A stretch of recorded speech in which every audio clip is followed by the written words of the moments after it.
Dear students, Assalamu alaikum. It is class 7th, subject science, chapter number 13, topic motion and time. Motion and time, जो हमारा आज का topic है motion and time है। तो प्यारे बच्चों, आप भी किताबें खोलिए और हमारे साथ रहिए।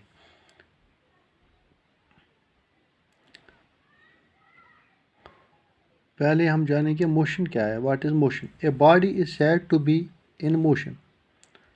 उस बॉडी को हम कहेंगे मोशन में है when it change its position, जब यह बॉडी अपनी हालत तब्दील करेगी विद रेस्पेक्ट टू टाइम, वक्त के साथ साथ। For example, rotation of the earth around the sun, जैसे ज़मीन की जो गर्दिश है सूरज के इर्द गिर्द घूमती है, या ए रनिंग कार, एक चलती हुई गाड़ी वक्त के साथ साथ, या हैंड्स ऑफ द क्लॉक, या घड़ी की सुइयाँ। तो वो हमें दिखाती है, वक्त दिखाती है और अपनी पोजीशन भी बदलती है और साथ साथ वक्त भी दिखाती है। इसी तरह टाइम है। A body is said to be in rest.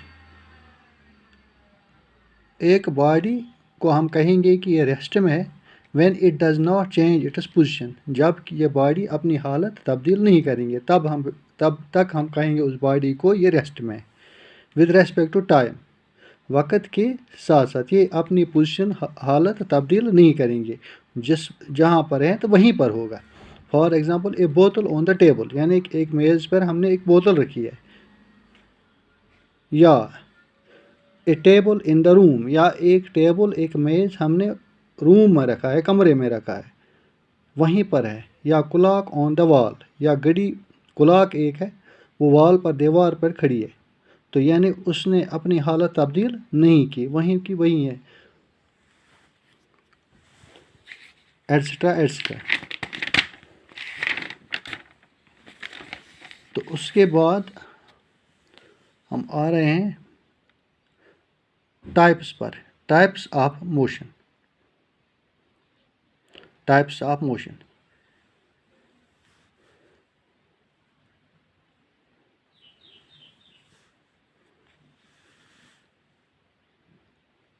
रेक्टिलाइनर motion. पहला किस्म है मोशन का rectilinear motion. Motion in a straight path without changes its direction. Motion in a straight path, एक सीधी सी पाथ पर एक मोशन होती है विदाउट चेंज इट्स डायरेक्शन, यानी अपनी वो डायरेक्शन तब्दील नहीं करता है, उसको कहेंगे इज कॉल्ड रेक्टिलाइनर मोशन। उस मोशन को हम कहेंगे रेक्टिलाइनर मोशन, यानी motion in a straight path without change its direction is called rectilinear motion. For example, vehicle running on straight road, एक व्हीकल स्ट्रेट रोड पर, सीधी रोड पर running करती है, या march past of the soldiers, या सिपाहियों का, सोल्जरों का मार्च पास्ट है। ये एग्जाम्पल दो हैं, ये दोनों एग्जाम्पल है रेक्टिलाइनर मोशन की। तो number second one is circular motion. तो सर्कुलर मोशन क्या है? Motion around a circular path, यानी सर्कुलर मीन्स गोल जैसी। Motion around a circular path is called circular motion, यानी सर्कुलर मोशन मीन्स हम सर्कुलर मोशन, जैसे मतलब अराउंड ए सर्कुलर पाथ, किसी पाथ में सर्कुलर मोशन हो रही है, उसको हम कहेंगे circular motion. For example, rotation of moon around the earth, यानी मून की जो रोटेशन है, चांद की जो रोटेशन है, वो रोटेट करती है अराउंड द अर्थ, यानी सर्कुलर पाथ में। या मोशन ऑफ ब्लॉक, या ब्लॉक का मोशन। या motion of children sitting in merry go round, यानी मैरी गो राउंड में जब बच्चे बैठे होंगे, मैरी गो राउंड पर बच्चे बैठे होंगे, तो उनकी जो मोशन होगी उस मोशन को हम कहेंगे सर्कुलर मोशन।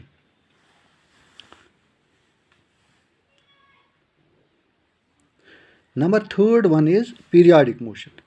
तो पीरियाडिक मोशन क्या है? Motion which repeats itself, motion जो कि विच रिपीट्स इटसेल्फ, जो खुद ब खुद तब्दील होगी आफ्टर ए रेगुलर इंटरवल, यानी रेगुलर इंटरवल के बाद। Is called periodic motion. उस मोशन को हम कहते हैं पीरियाडिक। पीरियाडिक मीन्स वक्फा लेना, हम periodic motion. For example motion of a simple pendulum. Simple pendulum का जो मोशन है वो भी पीरियाडिक है। या motion of a needle of sewing machine, यानी सीविंग सिलाई की जो मशीन है, जो दर्जी के पास मशीन होती है जब वो कपड़े सिलाता है, उस नीडल की जो मोशन होती है, अभी ऊपर उठती है, नीचे जाती है, ऊपर उठती है, उसमें वो वक्फा लेती है। जो ही वो जैसे मतलब वो वक्फा लेती है, उसी को हम कहते हैं पीरियाडिक मोशन। या स्ट्रिंग ऑफ गोईतार। गोईतार की जो स्ट्रिंग होती है वो भी वक्फा लेती है, बजाने में वक्फा वो भी लेती है। तो इन 3 मोशनों को हम कहेंगे पीरियाडिक मोशन। ये 3 एग्जाम्पल हैं पीरियाडिक मोशन की। तो प्यारे बच्चों, उसके बाद हम रोटेशनल मोशन पर आ गए। Motion in which a body is turning around its own axis, यानी motion in which a body is running around its own axis, यानी एक बॉडी की जो मोशन है जो टर्न कर रही है अपने महवर पर, अपने ही महवर पर। For example wheel of A car, यानी एक कार की जो पहिए होती है, व्हील होती है, वो अपने इर्द गिर्द घूमती है। Motion of earth around its own axis, यानी ज़मीन की जो हरकत होती है, जो मोशन होती है, वो अपनी एक्सिस महवर के इर्द गिर्द घूमती नज़र आ रही है, घूमती है, अपनी एक्सिस के इर्द गिर्द घूमती है। तो इन एग्जाम्पलों को हम कहेंगे रोटेशनल मोशन। तो प्यारे बच्चों, आपको अब समझ आया होगा कि रेक्टेंगुलर मोशन क्या हो गई, नंबर 2 सर्कुलर मोशन क्या है, नंबर 3 पीरियाडिक मोशन क्या है, और नंबर 4 है रोटेशनल मोशन। तो प्यारे बच्चों, आप ये उठाओगे और घर में याद करोगे। Thank you, have a nice day.